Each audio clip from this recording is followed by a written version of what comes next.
Hello, everyone. Before we begin, let me ask you something. Have you ever had a big dream, but no money? Have you ever felt stuck, tired, lost? If yes, this story is for you. This is not just a story for listening practice. This is a story that can change how you think, how you feel, and how you see your life. The story is called Nothing is Free. There was a young man named Leo. He was only 20 years old. Leo lived in a small, quiet town, surrounded by mountains and silence. Life there was simple, but very hard. Leo had big dreams. Very big dreams. He wanted to own restaurants. He wanted to become a successful businessman. He wanted to give his family a better life. But reality was different. Leo's family was poor. Very poor. His father, Mark, worked as a mechanic. He worked long hours, but earned very little.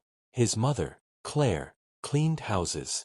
Every day, different homes, different people, same tired smile. Leo also had a younger sister, Sophie. She was only 10 years old.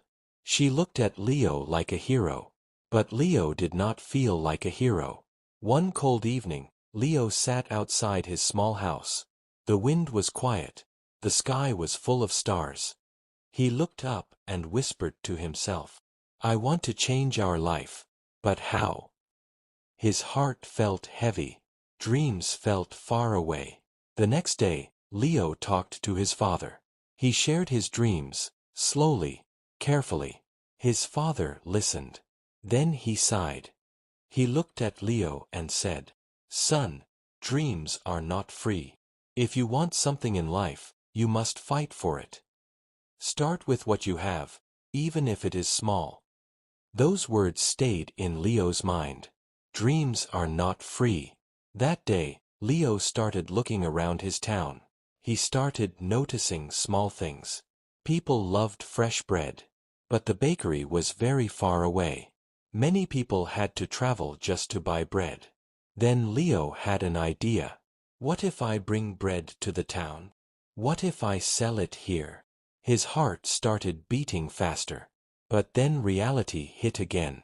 Leo had no money, no savings, no support, nothing. Still, he did not stop thinking. The next morning, Leo made a brave decision. He decided to walk to the bakery, miles away.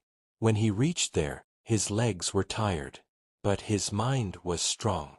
The bakery owner was an old man named Mr. Anderson. He looked serious, cold, unfriendly. Leo took a deep breath and said, "Sir, I want to sell your bread in my town." Mr. Anderson looked at him, then asked, "And where is your money?" Leo paused. His hands were shaking. "I don't have money," Leo said softly, "but I have honesty and hard work. Give me bread for 1 week.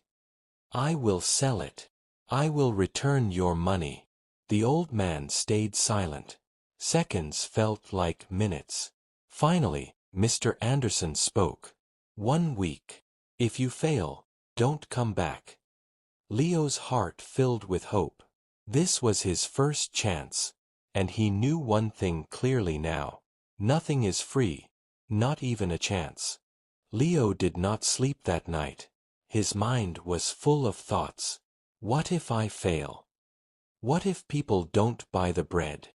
Fear was there, but hope was stronger. Before sunrise, Leo woke up. The air was cold. The roads were empty. He walked back to the bakery. Mr. Anderson gave him fresh bread. The smell was warm, comforting. Leo carried the bread on his shoulders. It was heavy, but his dream was heavier. When he reached his town, he chose a small place near the park. He put the bread down and waited.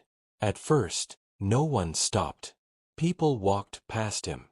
Some looked, some ignored. Leo felt nervous.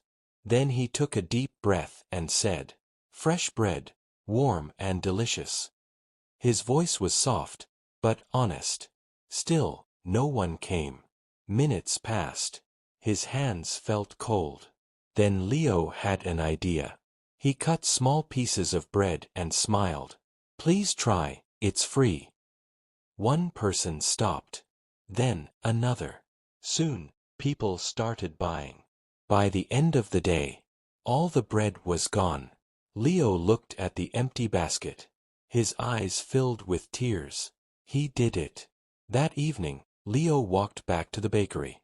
His legs were tired, but his heart was proud. He gave Mr. Anderson the money, every single coin. The old man nodded and said, "You kept your word. Come back tomorrow." Those words meant everything. From that day, Leo worked every single day. He woke up at 4 a.m., walked miles, carried bread, sold it with a smile. Rain or sun, tired or sick, he did not stop. After 2 months, Leo saved enough money. Not much, but enough. He bought a small cart. Now he could carry more bread, sell faster, earn a little more. One day, a customer said, "Leo, why don't you bake your own bread?" The words stayed in his mind. Bake his own bread? The idea excited him and scared him. He had never baked before, never touched dough, never used an oven. That night, Leo sat quietly. He whispered to himself, "Nothing is free. Not success. Not knowledge. Not growth. If I want more, I must learn more." The next morning, Leo spoke to Mr. Anderson. "Sir, can you teach me how to bake?" The old man frowned. "Why should I? If you bake, you won't buy from me." Leo nodded. "You're right. But I will never forget who gave me my first chance." Silence filled the room. Then Mr. Anderson said slowly, "Baking is hard. It takes patience. It takes pain. It takes time. Are you ready?" Leo looked at him and said, "Yes." The lessons began the next day. At 3 a.m., Leo mixed flour, kneaded dough, burned bread. His hands hurt. His body ached. Many times, the bread failed. Too hard, too soft. One day, Leo sat down and said to himself, "Maybe I'm not good enough." But then he remembered his father's words, "Dreams are not free." He stood up again, because giving up was not free either.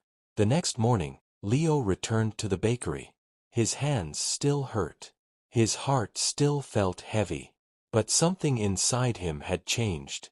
He was not just selling bread anymore. He was learning. He was growing. Day after day, Leo practiced baking. He failed again and again. Sometimes the dough was too dry. Sometimes it did not rise. Mr. Anderson watched him closely. He did not speak much. One morning, after another failed loaf, Leo sat down. His shoulders dropped. "Why is this so hard?" he asked quietly. "Why can't I get it right?" Mr. Anderson finally spoke. "Because nothing valuable is easy." Leo looked up. "Bread teaches patience," the old man said. "And life does too." Those words stayed with Leo. The next day, Leo worked slower. He listened. He watched carefully. He felt the dough. He trusted the process. Slowly, very slowly, the bread began to change. One morning, Mr. Anderson picked up a loaf. He looked at it. He smelled it. Then he broke it in half. "This is good," he said. "You are ready." Leo could not believe his ears. His eyes filled with emotion. That same week, Leo rented a small oven near his home. It was old. It was small, but it was his. Every night, Leo baked. Late into the darkness, his mother made tea for him. His sister helped pack the bread. Sophie smiled and said, "One day, everyone will know your name."